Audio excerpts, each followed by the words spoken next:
Hello guys, welcome back to my channel. আজকের ভিডিওতে যে টপিকটা নিয়ে ডিসকাস করব সেটা হচ্ছে আজকের মার্কেট এবং তার সাথে মার্কেটের ইম্পর্টেন্ট কিছু নিউজ যেগুলো অ্যাকচুয়ালি আগামী দিনে ভালো ইম্প্যাক্ট ফেলতে চলেছে।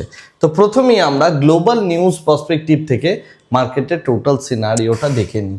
প্রথম কথা হচ্ছে যে ইউএস এবং ইরানের মধ্যে যে পিস টক চলার যে ব্যাপারটা ছিল সেটা কিন্তু এই মুহূর্তে পুরোপুরিভাবে দেখতে গেলে একটা থেমে থাকার মতো জায়গাতে রয়েছে এবং এই যে বিষয়টা এটা কিন্তু মার্কেটের মধ্যে আবার একটা ভোলাটিলিটির জন্ম দিচ্ছে এবং এই বিষয়টা নিয়েই পুরোপুরি অর্থাৎ স্ট্রেট অফ হরমুজকে কেন্দ্র করে এই যে গ্লোবাল মার্কেটের অয়েলের যে রাইজ ফল কন্টিনিউয়াস এই ভোলাটিলিটি সেটাই কিন্তু মার্কেটের টোটাল বিষয়টাই এই মুহূর্তে ডিটারমাইন করছে। তো এখানে ইউএসএ যে পরিমাণ মানে যেরকম টাইপের শর্ত দিচ্ছে পিস ডিলের জন্য, ইরান সেটা মানতে রাজি নয়।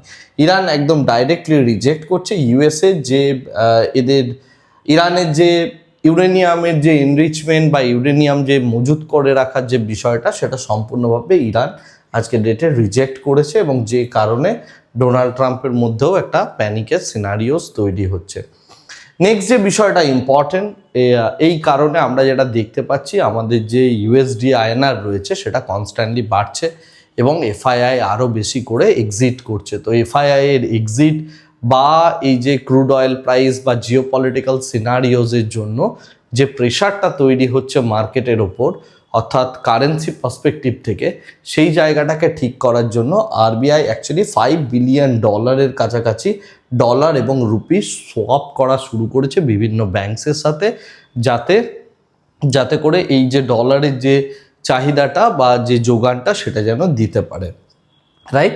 Last but not the least important আরেকটা নিউজ, যে ইন্ডিয়ার যে প্রাইভেট সেক্টরের যে গ্রোথ, সেই গ্রোথটা মডারেটলি গ্রোথ হয়েছে, অর্থাৎ খুব বড় রকম কিছু গ্রোথ আমরা দেখতে পাইনি টোটালি প্রাইভেট সেক্টরের মধ্যে। তো এই কয়েকটা ইম্পর্টেন্ট নিউজ ছিল আজকের ডেটের জন্য। এরপরে যদি আমরা আজকের মার্কেটটা দেখি, মার্কেট মোটামুটিভাবে ফ্ল্যাটে গিয়ে ক্লোজ হলো এবং যে কারণে Nifty, Sensex, bank Nifty, mid cap Nifty এবং স্মল ক্যাপ সমস্ত কিছুই মোরাললেস আমরা ফ্ল্যাট দেখতে পাচ্ছি। ভিক্সকে আমরা কিছুটা কুল অফ হতে দেখলাম এবং আমাদের ইউএসডি আইএনআর কিন্তু 96 টাকা 30 পয়সায় গিয়ে থামলো আজকের ডেটের জন্য এবং বিটকয়েন প্রাইস সেটা 80,000-এর নিচে রয়েছে এবং ইউএসের যে বন্ডের ইল্ড সামান্য পরিমাণ একটু বেড়েছে এবং এক্ষেত্রে বন্ড যে ডাম্প করা হচ্ছে সেই বিষয়টা কিন্তু পুরোপুরিভাবে ক্লিয়ার। এবং লাস্ট ভিডিওতে আমরা যে বিষয়টা নিয়ে কথা বলেছিলাম যে ইউএসের যে বন্ড রয়েছে সেটাকে জাপান এবং চাইনিজ যে সেন্ট্রাল ব্যাংক রয়েছে তারা কিন্তু ডাম্প করা শুরু করেছে এবং বন্ডের যে ইল্ড সেটা 2008 ক্রাইসিস লেভেলের কাছাকাছি জায়গায় গিয়ে পৌঁছে গিয়েছে অলরেডি। তো আজকের মার্কেটে আমাদের যে 1900-র কাছাকাছি শেয়ার রয়েছে, যে শেয়ারগুলো আজকের ডেটে পজিটিভ, 1300-র মতো শেয়ার নেগেটিভ, তার মধ্যে নিফটি 500 স্টকের মধ্যে এই সমস্ত শেয়ারগুলোর মধ্যে আমরা দেখতে পাচ্ছি একটা বড় রকমের বৃদ্ধি, রাইট।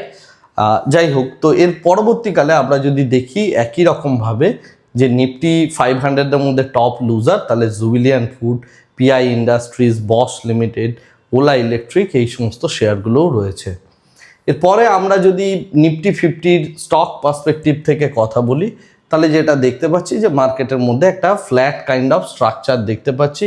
এখানে বিশাল বড় রকমের যে একটা র্যালি হয়েছে সেই রকম টাইপের কোনো সেগমেন্ট নেই, আবার বিশাল বড় রকমের যে ড্রপ হয়েছে সেরকমভাবেও কোনো স্টক বা শেয়ারকে কিন্তু আজকের ডেটে পাওয়া যায়নি। একমাত্র গ্রাসিম ইন্ডাস্ট্রিজের মধ্যে একটা 6%-এর কাছাকাছি বৃদ্ধি আমরা লক্ষ্য করেছি। যাই হোক, এবং এর সাথে যদি আমরা সেক্টরাল ভিউ হিসাবে কথা বলি তাহলে মোটামুটি সমস্ত সেক্টরকেই আমরা অ্যাকচুয়ালি ফ্ল্যাট দেখতে পাচ্ছি। এর মধ্যে ইন্ডিয়ার যে ডিফেন্স সেক্টর রয়েছে সেটা আজকের ডেটে 1.43%-এর কাছাকাছি বেড়েছে।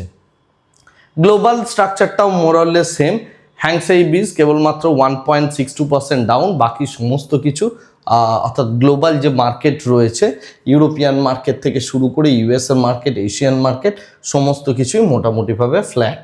অর্থাৎ মার্কেটের মধ্যে এই যে ফ্ল্যাট ব্যাপারটা সেটা কিন্তু সর্বোপরি পুরো পৃথিবী জুড়েই চলছে এবং এক্ষেত্রে যেটা বলছিলাম যে ক্রুড অয়েল প্রাইস কিন্তু এখানে রীতিমতো বাড়তে শুরু করলো এবং তার সাথে ন্যাচারাল গ্যাসকে আমরা ফ্ল্যাট দেখছি। তো ক্রুড অয়েল প্রাইস বাড়ছে, সেই কারণে গোল্ড অ্যান্ড সিলভারের মধ্যে ফল বা পতন আমরা লক্ষ্য করছি। আর বেস মেটাল পার্সপেক্টিভ থেকে যদি প্রাইস দেখা হয়, জিঙ্কের প্রাইস স্লাইডলি ডাউন, আদারওয়াইজ বাকি সমস্ত যে বেস মেটাল সেগুলো মোটামুটিভাবে বলতে গেলে ফ্ল্যাট রয়েছে। Last but not the least, সব থেকে ইম্পর্টেন্ট জায়গাটা নিফটির ক্ষেত্রে ওপেন ইন্টারেস্ট। নিফটির ওপেন ইন্টারেস্ট যদি আমরা দেখি তাহলে যেটা দেখতে পাচ্ছি, নিফটি 23,650 এই রেঞ্জটার মধ্যেই রইল। এবং এই মুহূর্তে যে ওপেন ইন্টারেস্টের যে স্ট্রাকচার বা যে বিন্যাসটা, তাতে করে যেটা বোঝা যাচ্ছে যে আমরা 24,000-এর কাছাকাছি জায়গায় একটা রেজিস্ট্যান্স তৈরি হয়েছে এবং তারপরে পরপর এই এরিয়াটার মধ্যে আমাদের রেজিস্ট্যান্স বিল্ড আপ হওয়া শুরু হচ্ছে। সুতরাং মার্কেটের যে টেন্ডেন্সি, সেই টেন্ডেন্সিটা কিন্তু এই মুহূর্তে নিউট্রাল, অর্থাৎ এই মুহূর্তে মার্কেটের মধ্যে আমরা বড় মোমেন্টাম দেখতে পাবো না বা পাওয়া উচিত নয়, রাইট। কিন্তু আমরা যদি ডাউনওয়ার্ডস দিকে দেখি, সব থেকে ইম্পর্টেন্ট যে জায়গাটা রয়েছে সেটা হচ্ছে 23,500। মার্কেট যদি 23,500 ক্রস করে, 23,500 যদি আমরা আবার ফ্রেশ কল রাইটার এখানে অ্যাডিশন দেখতে পাই, তবেই আমরা এখান থেকে কিন্তু বড় ডাউনওয়ার্ড মুভমেন্ট দেখতে পাবো। আদারওয়াইজ এই মুহূর্তের যে স্ট্রাকচারটা, সেই স্ট্রাকচারটা পুরোপুরিভাবে দেখতে গেলে একটা নিউট্রাল জায়গার মধ্যেই রয়েছে। তো এই হচ্ছে টোটাল মার্কেটের নিউজ। আজকের মার্কেটটা টোটালি বলতে গেলে ফ্ল্যাট এবং খুব একটা নিউজ ড্রিভেন ছিল না, যে কারণে মার্কেটের মধ্যে বড় কোনো রকমের মুভমেন্ট আমরা লক্ষ্য করিনি। আজকের ভিডিওটাকে আর এর থেকে বেশি দীর্ঘায়িত করছি না, ভিডিওটাকে এই জায়গাতেই শেষ করছি। Thank you very much, bye bye, tata.